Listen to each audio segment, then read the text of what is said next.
오늘의 주제 뭘까요? 오늘은 단발령에 대해서 단발령? 단발령 다들 들어본 적 있으신가요? 그럼요. 저희 역사 지금 시간에 딱 봐도 단발령으로 살고 있잖아요. 아 그렇죠. 저희 개화했는데요. 개화한 지식인들인가요? 저희는 지식인이죠. 그럼.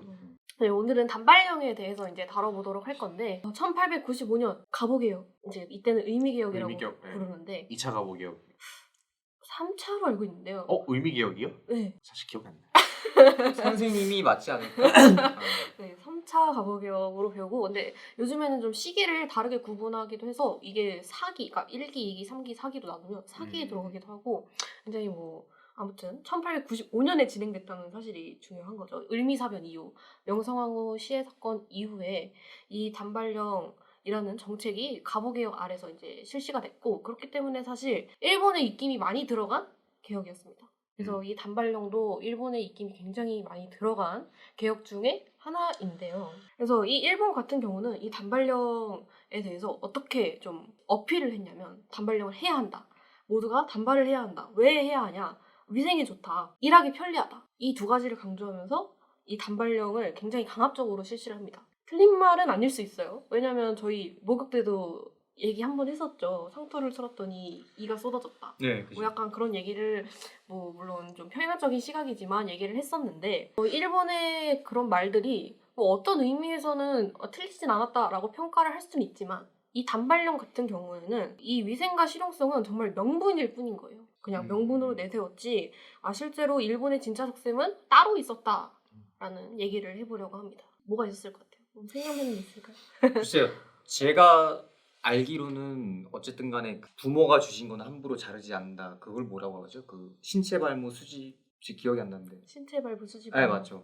그게 어쨌든 간에 조선인들이 영원과도 같은 그런 사상이었는데 그거를 제거해 버림으로써 민족성을 말살한다라는 느낌으로 단발령을 시행했다라고 알고 있어요. 이 말도 맞죠. 왜냐면 그 당시에 조선인들의 상투랑 조선의 상징이기도 했고 이제 이 조선을 거의 지배하는 이데올로기죠. 성리학적 전통성의 상징이기도 했습니다. 이런 성리학적인 전통성을 따르는 이들한테 이 단발령이라고 함은 개화의 상징이자 오랑캐의 문물이죠. 그렇죠? 우리만의 것은 당연히 아니니까요. 우리는 상투를 트는 게 전통인데 그죠. 이때 굉장히 혼란한 시기였잖아요. 1895년 이때쯤이면 이제 외세 개입부터 시작해서 굉장히 혼란한 사회 상황이었는데 이 혼란한 원인을 단발령 때문이다 라고 볼 정도로 실시됐을 때 그 기록을 보면은 딱 봐도 진짜 혼란했을 것 같은 생각이 들어요. 왜냐면 머리를 자르지 않는 상투를 틀고 있는 조선인들을 보면 이런 이 일본의 그런 순검들이 무릎을 꿇리고 그냥 자르는 머리통을 그냥 잡고 무릎을 꿇리고 그냥 깎아요. 그렇게 강압적으로 깎기도 하고 진짜 뭐 신분을 막론하고 상투를 틀고 지나다니는 사람한테 다짜고짜 가해를 들이대는 거예요. 그런 상황이 진짜 저작거리에 펼쳐지고 있으면은 정말 혼란할 수밖에 없겠다라는 생각이 저는 딱 들었거든요. 무서울 것 같아요. 거리에 다니면. 무섭죠. 네. 가위가 그리고 또 막 머리만 자르는 수단이 아닐 수도 있잖아요. 그죠. 그러니까 그렇죠. 잘못 움직이거나 까불면은 그렇죠. 뭐 딴 데가 잘릴 수도 있으니까. 일본의 입김의 아래에서 이 단발령이 실시된다고 그 사람들은 생각을 하고 실제로 그런 거니까 그 거부감이 굉장히 심했을 거라는 생각이 들고 그래서 이때 이 혼란한 상황에 대해서 그 외국인 선교사 언더우드의 부인이 쓴 조선견물록이라는 책이 있어요.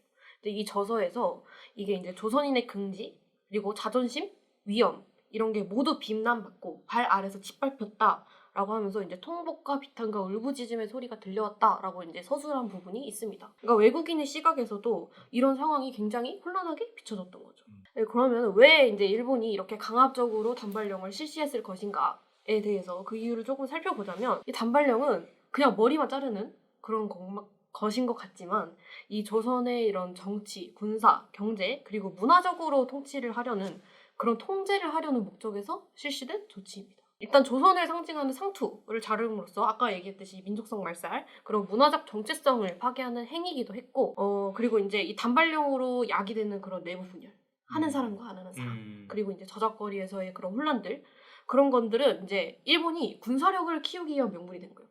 니네들이 이렇게 혼란하니까 이거를 이렇게 제압할 수 있는 군사력이 필요하다. 그래서 이 군사력이 증대되는 그런 요인이 되기도 했고 또 하나는 봐봐요. 그 상투를 틀을 때는 그 상투와 관련된 의복들이 필요하잖아요. 그죠. 근데 단발을 하게 되면 뭐 모자라던가 뭐 새로운 의복들이 필요하단 말이죠. 근데 이제 그 당시에 조선에서는 단발과 관련한 의복이 발달하지 않은 상태였어요. 그러면 갓 쓰고 다니고. 그쵸. 네. 그런 게 이제 더 이상 필요가 네. 없고 새로운 의복이 필요한 시점인데 조선은 그런 게 준비가 되지 않았을 때잖아요. 그죠.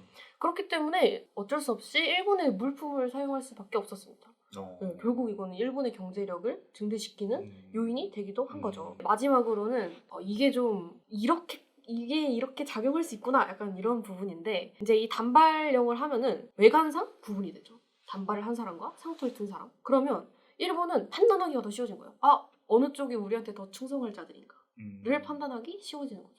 당연히 일본도 다 서양을 따라서 단발을 했으니까 단발을 한 측이 당연히 일본한테 더 충성을 할 수 있는 그렇죠. 그런 존재겠죠. 그렇죠. 그거를 좀 판단할 수 있는.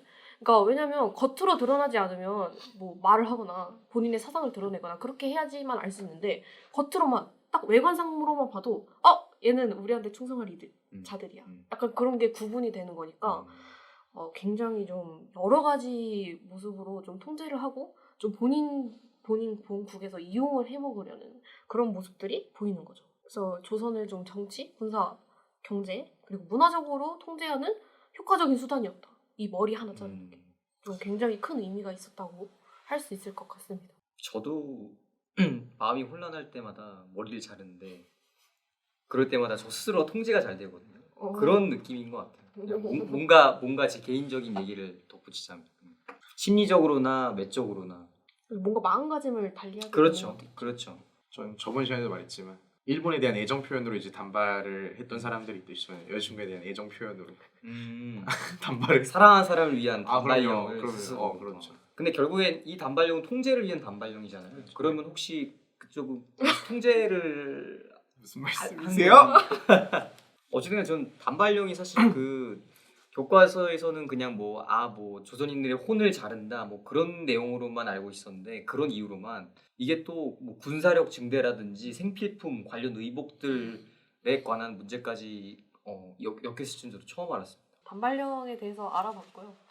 이제 또 다음 시간에 좋아요. 다음 시간에 뵙도록 합시다. 여기까지인가요? 빨리 다음 네. 시간에 왔으면 좋겠습니다. 기대되네요. 단발령 자극적인 주제들만 이렇게 요새 목욕도 아니었어. 거의 한국의 혼욕 누드비치. 나 썸네일 보고 그냥 와. 그게 그렇게 자극적이 목욕이 왜 자극적이죠? 아니, 혼욕이라는 주제를 저희한테 어필해 주셨기 때문에 저희 입장에서 어쩔 수 없이 혼욕이 이렇게 왜 자극적인가? 혼욕이 자극적이지 않은.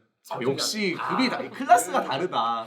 혼욕 정도는 이제 그냥 덤덤하게 간다는 수 있다. 그게 왜? 그게 왜? 남녀가 그냥 뭐 남녀가 그냥 그럴 수도 있지. 목욕 같이 하는 볼 원래 목욕 같이 하는 거지. 고려 시대 때부터 같이 한 건데요. 제가 경험이 부족했습니다. 죄송합니다, 선생님. 네, 아무튼 다음 시간에도 또 재밌는 주제로 찾아오도록 하겠습니다. 좋습니다. 감사합니다. Holy moly, he got one.